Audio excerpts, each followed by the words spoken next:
In today's video I wanted to do a bit of soul R&B style playing. It's something I really enjoy doing, haven't done it for a while on this channel, and I'm going to try and be tasteful and melodic and lyrical, and there's no grand plan here. I've got a nice little backing track which I've just put together, so I'm going to play over that, and the lesson's going to be my usual thrilling mix of licks with a bit of theory, a bit of technique thrown in there as well. So I hope that sounds okay.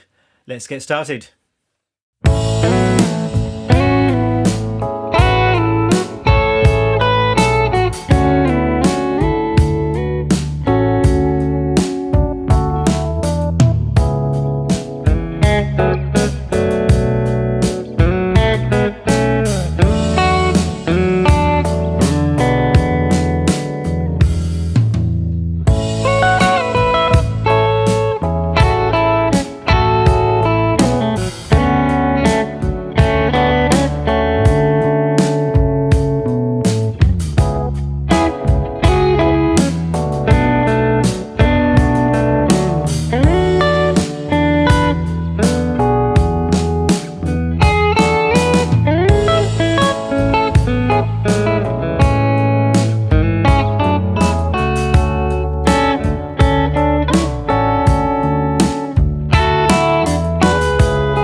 I'm going to break down what I just played, and as far as I can remember it, I'm going to try and do that note for note. But I also want to talk more generally about some of the concepts I'm using here, some of the techniques, and that way you're really going to understand what's going on and you'll be able to develop some similar ideas of your own. And it's important to realise that this style of playing, it can be a guitar solo or it can just be more of a rhythm guitar thing. You can have these little licks and fills in and around a vocal, or it can kind of take centre place as a proper guitar solo. So up to you how you use these kind of ideas. Now I want to start with the chord progression that I'm playing over. I'm in the key of A today. I've got quite a simple chord progression. I'm starting on the 1 chord, which is an A major chord, or with most of these chords I've thrown some sevenths in there. It just makes it a little bit more soul-y sounding, I think. So you can add a 7th to the 1 chord, that becomes a major 7th chord. So this is A major 7. I've got a couple of bars on that. Then I'm going to the 4 chord, which is D, or if you throw that 7th in there you can make that into a D major 7.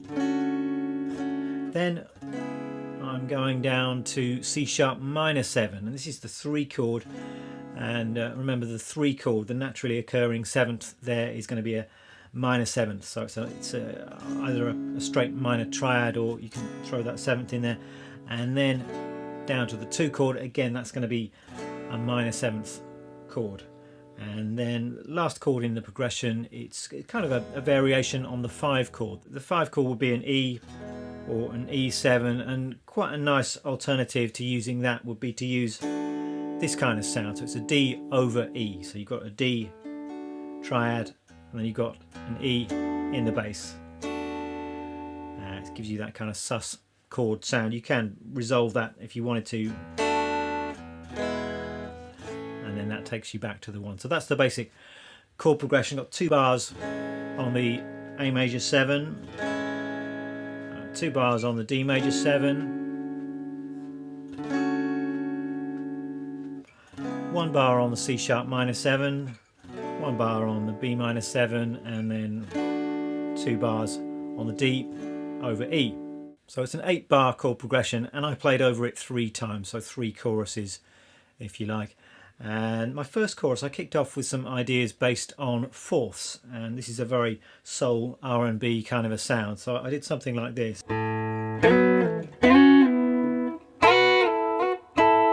Those kind of ideas. So we're dealing with perfect fourths here, and on the guitar these are nice and simple. They're just on the same fret on adjacent strings. So starting off here with an E and an A note, it's a perfect fourth. That's actually the same shape on all of the pairs of strings other than the B and G strings. So if I'm just play that little E to A shape, you can play that here, here, here, and here exactly the same shape. If you want to do E to A on the G and B strings, then you just have to adjust for that B string tuning thing, so you've got this shape here, so the notes are 1 fret apart from one another. So those are the perfect fourths, and I'm doing this. I'm starting down here with the E and the A, sliding up and then back down again. Then I'm going over onto the B and G strings, again doing that sliding kind of a move, starting at frets 4 and 5, sliding up 2 frets and then back down again, and then over onto the top 2 strings at the 5th fret, and then sliding up again. I can play around with those kind of shapes. As far as how you find the right notes to use here, and there are a few ways you can think about it. All of these notes are in the key, they're in the A major scale. Often I'm thinking in terms of pentatonic shapes. You can find a lot of these fourths inside your familiar minor and major pentatonic shapes. So if I'm thinking a major pentatonic here, you can see that inside that you've got these kind of fourths shapes available to you. So this move here is very common, and this one also.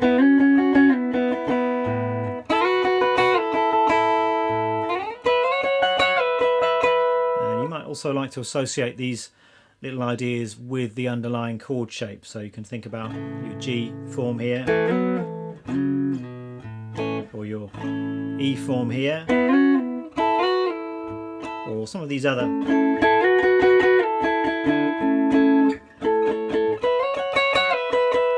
other caged shapes. I think that's often really good. It helps you make that connection between chords and lead playing, so you can see how the notes you're using to create melodies or fills or solos relates to the underlying harmony. Back to my little piece and my opening phrase. And I think I resolved it to there, so now I've got a major third shape. It's an A and a C sharp. And coming down a little pentatonic scale. Then the harmony is changing to the D major 7. I'm continuing with some fourths ideas.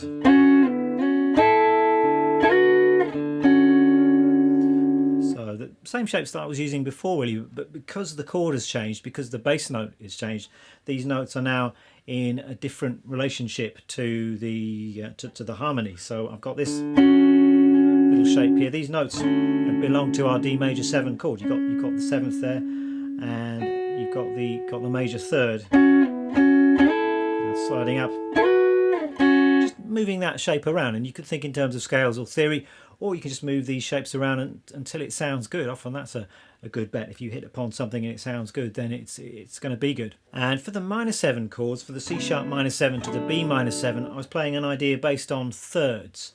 So it's still double stops, but this time the notes are 3 notes apart in the key or in the major scale. So we've got, so all of these thirds taken from the A major scale. It's not a bad idea if you want to familiarise yourself with thirds, just to practice some scales in thirds. So if you're in the key of A major, you can just find these double stop shapes. You can do it on any pair of strings. If I just demonstrate it for you on the G and D strings, you've got,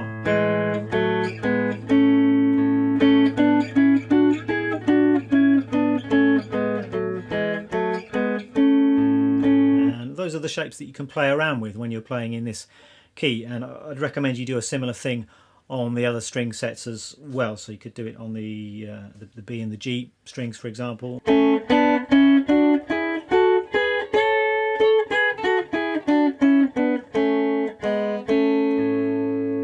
So that's what I was doing over these chords. So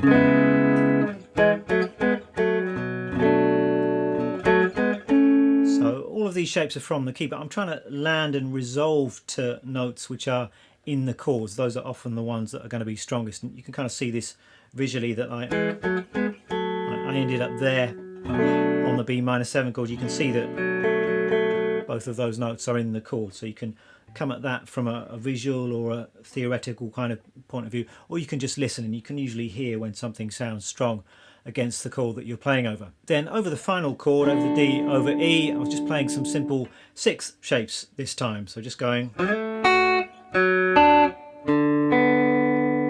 So mostly when you're playing six, you're going to be skipping a string. So I've got 7th fret there, 4th to 3rd, and then 5th to 4th. So you got minor and major sixth shapes there. And with these double stops, with thirds and with the sixths as well, you've got a choice of how you articulate the notes with the pick. You can just use the pick, or you can use pick and fingers in kind of a hybrid picking approach. Both of those things are effective. I think I do both depending on the situation, depending on the kind of sound I'm going for. So with the thirds, for example, that's using the pick, or I can use the pick and the middle finger. And you can also do that with the sixths as well. So with just the pick, the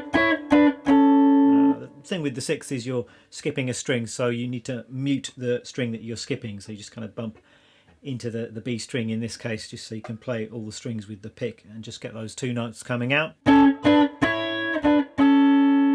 Or you might prefer to use a hybrid picked approach. So both of those effective. As I say, I do both of those things depending on the situation. So that was my first chorus. If I just try and put that together for you.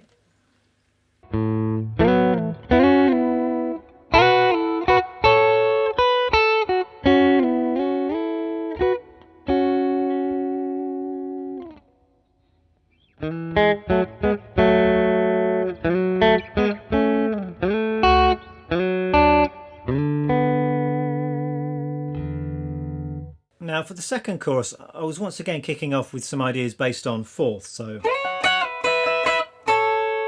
up here at the 14th fret and then the 12th fret on the top two strings.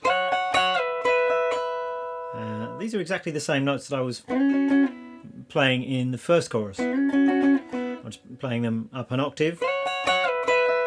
And again, you can relate it to that underlying chord if you like. Then resolving that there to a third shape. I mean, you could have done that if you wanted to there and stuck with fourth. It sounded slightly better to my ear to go to a major third at that point. And then we had this phrase. So this is the first of these kind of Hendrix-y kind of phrases. I mean, I realise Hendrix wasn't the only player to do this kind of thing. It's often referred to as a Hendrix or a Curtis Mayfield kind of thing, but really it's just a part of this whole soul, R&B, guitar vocabulary. So this little phrase, I'm just thinking straight out of the chord shape here. So you've got the A major chord shape, playing those two chord tones, hammering into this F sharp, and then coming down to this C sharp. That's the major third. And with a lot of this style of playing, and there are a couple of ways that you can think about it. You can think in terms of the key center, so you can just be thinking A major throughout all of this, so A major scale, A major pentatonic, or you can be thinking more about chord tone playing, thinking about the particular chord that you're playing over and bringing out the sound of that chord. So at this particular moment, I'm very much thinking about the chord shape that I'm playing over. I think generally my playing is often a combination of both of those two things. Both of them are valid approaches, and I'm often combining both approaches. So sometimes I'm playing more in a key center kind of way. Sometimes I'm really trying to outline each chord as it goes by in the progression. Next, I've got a few connecting single notes. So these are just notes from the A major pentatonic scale, and then harmony's changing now to the 4 chord, and so again all of these notes from the A major pentatonic scale or the A major scale here, but I'm making sure they fit the sound of that D major 7 chord. So it's interesting how this pair of notes here, it's an A and a C sharp, that can be the root and the third of the 1 chord, or when you change to the 4 chord, it's now the 5th and the third of the 4 chord. So it kind of works in both those capacities. So I've got this little major pentatonic hammer-on idea, this kind of Hendrix-y thing again. then just a run of thirds.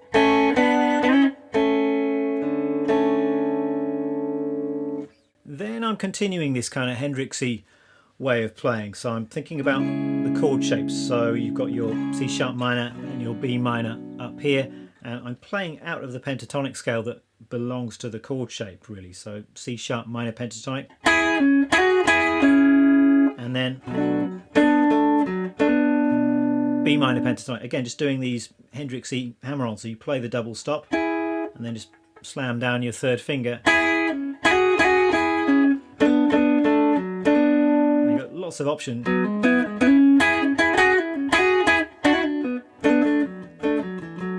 So lots of possibilities there, but again, use your ear, try and make it fit the chord that you're over at any given moment.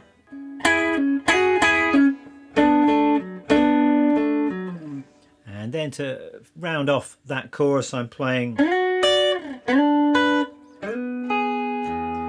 more of these 6 shapes, so quite simple.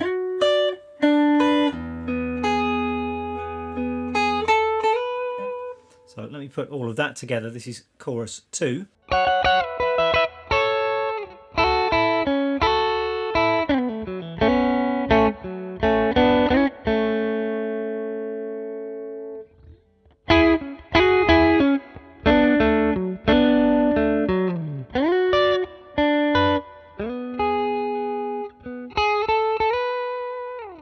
Moving on to the third chorus, and I kicked off with this idea, which I think is my favourite idea in this little solo. So once again, we're using intervals of a sixth here, so major and minor 6. We're playing over the 1 chord, and I'm just choosing 6. They're all from the key, but I'm choosing notes which fit the chord that we're playing over. So starting here, and then moving over to the next set of strings. So I'm trying to choose chord tones here, so you can hear that. Got that major 7th in there and the 5th.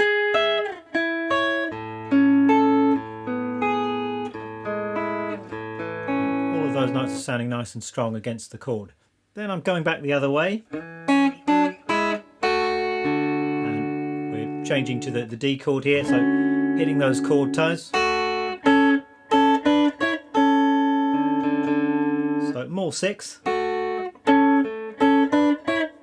this little run of notes here. And that works nicely over both the A chord and over the D chord. And I'm trying to bring out that major 7th flavour here as well, just by emphasising that C sharp. Got it there as well. Then we're heading to the C sharp minor 7th chord, and we've got more of this kind of Hendrix-y stuff. So I'm starting at the 5th fret and then up to the 7th fret. So here, chord tones once again. So we've got the 5th and that flat 7. The B minor 7 there.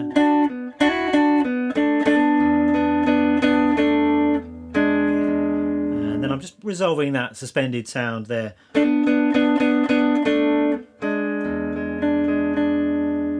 then I think for the final bit of the solo I played some kind of fancier, kind of jazzy single note line. So over this chord here you can think E Mixolydian mode, that works well there, so I think I played something along these lines. So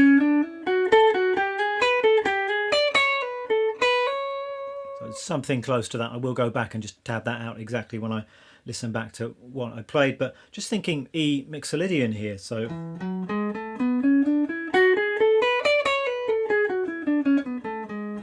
you can just come up with a little phrase based off of that scale.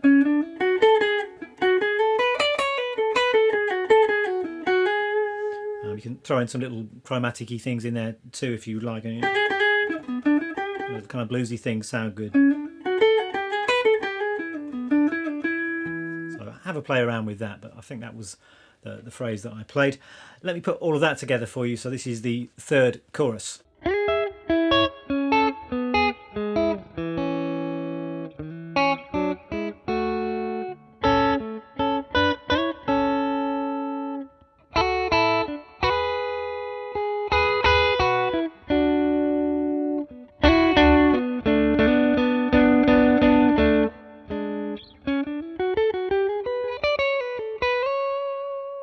So gear-wise, I thought I'd give my Strat an outing today. I can never remember exactly what model Strat this is, but it's one of the current range of American vintage reissue Strats. I think it's based on a 65 Strat, but it's a decent sounding and decent playing Strat. And the amp is my Fender Princeton, and I'm just using one pedal today, and that is my Clone overdrive pedal, the J Rocket Archer. Really just using that for practical reasons. When I'm making this video, I need to talk over the amplifier that's right next to me, and I do like the natural breakup sound of the Princeton, but it needs to be on about 5 or 6, which is just a little bit too loud in this situation. So I'm using the overdrive pedal, and that sounds pretty good to my ears. That's about it for this video. I hope you found it interesting. I have tabbed out my introductory piece, the little solo that I played at the start of this video. So if you'd like to get your hands on that tab, it's going to be up on my Patreon page along with my backing track, and you can pay what you like there and get access to the tab and the backing and many others. Thanks a lot for watching. I will see you next time.